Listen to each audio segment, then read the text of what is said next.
The political divide in America has created a reckoning over race and social justice. A powerful new documentary, The Reunited States, follows everyday heroes who have begun this difficult journey of attempting to heal our nation and overcome our political and racial differences. Ben Rekhi directed this riveting story and is here to share his experience. Say hello to Ben. Hey everybody, Tanya, Hart here. Thank you for joining us on Hollywood Live. Once again, we've got a lot to talk about today. You know, we are in an unprecedented time here in America, but there is hope, and I know we will get through this. And there is also a great documentary out right now. It's called The Reunited States. It's quite engaging. It is brought to us by executive producers Van Jones and Megan McCain, which I kind of love that combo. And the director is joining me today. Ben Rekhi is here. Ben, welcome to Hollywood Live. Thanks so much for having me, Tanya. Boy, tell me a little bit about the documentary. I've seen the trailer and I've listened to some of the sound bites, which are just absolutely engaging. You guys really kind of went across America and trying to find out how we can heal. Tell me a little bit more about it. Yeah, that's exactly right. The Reunited States follows everyday Americans and just normal people trying to do this hard work of bridge our political divides, our racial divides, and really hopefully amplify the narrative that we all have a role to play in bringing us back together. And it's been really inspiring. I know this is sort of counterintuitive to the times that we live in, but we traveled to 20 different states and followed 4 of these main stories over the past couple of years, and just meeting people all across this country that have a passion to move forward and see our divisions healed is not the message that we're getting most of the time. We're mostly hearing about how divided we are and how angry our politicians are at each other. And we're seeing the most extreme voices from both sides of the party, both in supporters on TV, that makes us feel like we are hopelessly divided. But there's another story out there, and that's the story of hope and people in every community that are holding this country together through this difficult time. Yeah, and you know what's very interesting? It's difficult for everyone. We're looking at, like I said, we almost lost our democracy. And for 200 years, 200 plus years, we took it all for granted and nobody really thought much about it until now. And so now we are at a point where I think it's like 24% of Americans would rather have a dictatorship and white supremacy versus having a united America, which is what we look like now. So 24% isn't a lot, but that's actually a quarter of the population. So it is a lot. What do we do about that part of the population? Because that's the cancer that is trying to kill us right now.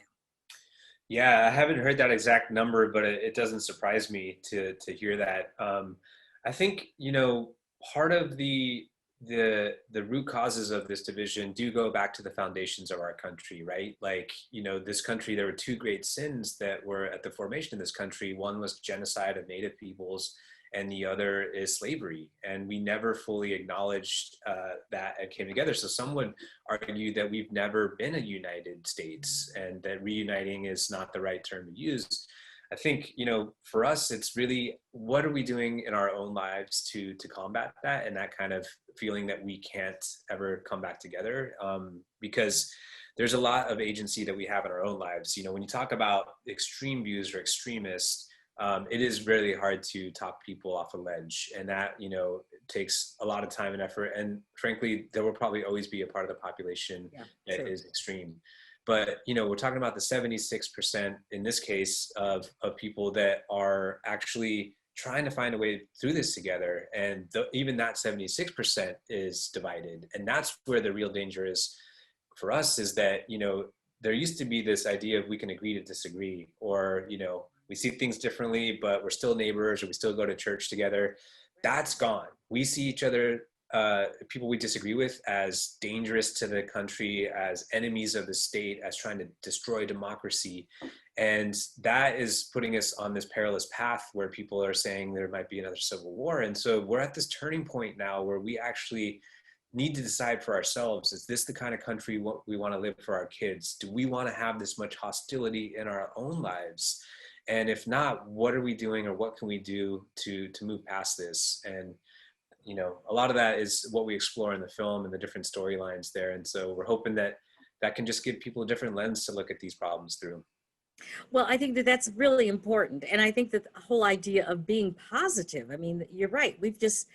Negativity always seems to rise to the top these days, even though that's not a good thing, but it just does. And, unfortunately for media, if it bleeds, it leads. So we understand how that works too. But getting these stories out there is so important. As a director of this, what did you learn about yourself and about America that you perhaps didn't know until you directed this film?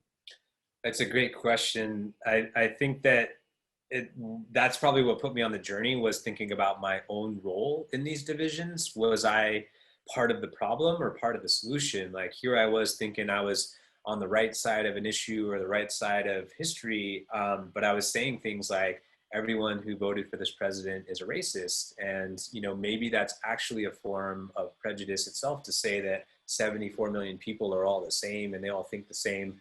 Like, that might be part of the problem, is this sort of shouting and shaming that's going on. And so for me, a lot of what I've learned is how to help lower the temperature on my own side, because there's a lot of anger, and rightfully so. People are very emotional about some of the stuff that has happened over the past few years, but to find a way through it means actually bridge building and getting people that we disagree with either on board with some of these ideas, or at the very least have a mutual appreciation and respect for our differences. And those seem like such distant, far off ideals, but meeting people that are doing it and actually, like, every single day working through these differences, it shows me that there is a movement happening, that you don't have to just pick a side and battle it out, that there is a way to stand up for what you believe in, but also respect the person who's doing the same on the opposite side, because Exactly. Exactly. They That's the main thing. You've got some interesting people in this. Tell me a little bit about the stars of your film. I know there's one family, and they just really get in an RV and go cross country. Yeah, the Levertons, David and Aaron, their story is extraordinary. So David used to work in Republican politics for senator. He was, kind of a campaign operative, trying to win elections by any means necessary. And a lot of that is turning people against each other and saying the other guy's the bad guy.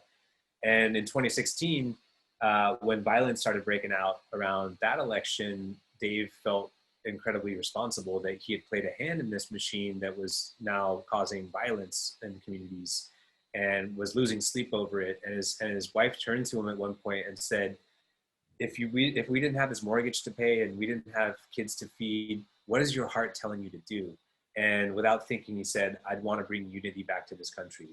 And they decided to sell their house, buy an RV, and travel to all 50 states to find out what's causing these divisions. And so this evangelical conservative family from Texas went into Black communities, native reservations, and border towns, and started to realize that their version of America is not the same version that everyone else lives in. And you could argue that it's not just two versions, red and blue or black and white America, but there are hundreds of different versions of America, depending on your gender, your race, how much money you make, how old you are. This country looks very different to you, and actually the country looks very differently upon you. And so that understanding, that just because my friends in my community, have had a certain American experience, isn't necessarily the same, or it's not even really fair to say we all have the same opportunity, the same shot. We can go and pull ourselves up by our bootstraps. Like, how can you do that if you don't even have boots? And so a big part of this is just trying to see the humanity that there are different versions of this country, and that's what makes it great. But that's also one of the challenges we have to work through. The thing that's interesting is that really is what the idea of America was, that nobody had to be the same, that we were all going to come and try to fit into the melting pot and do whatever you can. And apparently that is still, despite what we've all been through, a lot of folks are still trying to come to America, I mean, that part has not changed. I mean, there are people who are, seeking asylum here every single day. There are people who are trying to become citizens. I mean, in LA especially, there are like a zillion people here. And people every day are becoming US citizens because they want to be here. So in your mind, what is it? What is that it thing about America that still, no matter what, Everybody wants to be here. Is it because it is still the land of opportunity? Is that what it is, or is it something else? Yeah, I think it is the basic ideals that the country was founded on: life, liberty, and the pursuit of happiness. You know, the kind of freedom that people are supposed to have that not everyone actually does have in practice. But that ideal that, you can come here, you can think how you want to think, you're not going to be persecuted for what you say or what you think, that, in theory, there is opportunity and you can pursue your dreams. Again, not always true in practice, but is true for a lot of the segments of society, and we're trying to make sure that everyone has that same opportunity. But I think, you hit on it perfectly, where you said, the divisions that we have, that we've seen over the past few years, are part of the beauty and the pain of this country. Like, we while it's been a challenging time for us over the past several years, there's also great hope that's come out of this. I mean, if you look at the story, Susan Bro in Charlottesville, who's in the film, mother of Heather Yes, that's Heyer, right. who was killed in Charlottesville when the car drove through the crowd. She was able to transform this tremendous tragedy of losing a child into this wisdom and voice of reason, saying, let's not talk about my daughter anymore. Let's talk about what she died for, because we need to avoid that from happening again. And if we're the only way to do that is if we talk to each other. That's the only way we're going to avoid further violence. And so that became one of the wake-up calls for me, that, here was someone who had just gone through this unimaginable tragedy and came out the other side as a voice of reason. And if you think about Charlottesville, not only was it a trauma on her and on that community, on this country, but it caused her to go out into the world and speak with this kind of wisdom. It caused me to go and make this film to try and spread hope, and it caused Joe Biden to go run for president. So out of these horrible tragedies and these difficult times comes the rise to the occasion, and find the strength within ourselves to innovate and to push us forward, and to find hope again. And if there's, Yeah, yeah, you're so right. I mean, that was the incident that President Biden now says, no, that was when I saw that, that was it. I had to run for president. And you hate that that happened, but thank goodness he ran for president again, because this was his time. And I do believe if there's anyone that can kind of help us, I don't know if in 4 years we can bridge that big divide that we have, but if we can just start talking to each other and being civil, I think that's what we're missing. We have had 4 years of not being civil, and you cannot make any decisions if you're not even being civil with each other and just being able to speak. Where can everybody see your documentary, Ben? Tanya, the film just released. It's on Amazon and iTunes and cable providers all over the country. And one of the most exciting things we built around this film is the interactive website, reunitedstates.tv. There's a lot of tools and skills of how to talk to family members and talk to friends about politics. I mean, even if we wanted to heal these divisions, most of us wouldn't even know where to start. And so we wanted to build a resource that would kind of walk people through things to say and not say, and how to approach it differently. And yeah, this film, there is a moment now where it feels like we're at this crossroads where we can either continue down this road of demonization that doesn't look like it ends well, or turn things around. And this moment, this year, these next couple of years are critical for that. And these divisions aren't going to go away overnight. In fact, we see how deeply divided we are. We live in two different realities and two different sets of facts. And so maybe calling for us to get on the same page about facts isn't going to happen right away. And maybe we need to feel our way through this and speak to people's hearts, because beneath all this anger and hate and fear is pain. And pain is something that we all have in common. We all want the best for our kids. We all want, a steady job. We want purpose. We want safe communities. We just disagree on how to get there. And so let's focus on the things that we have in common, and let's start the conversation again.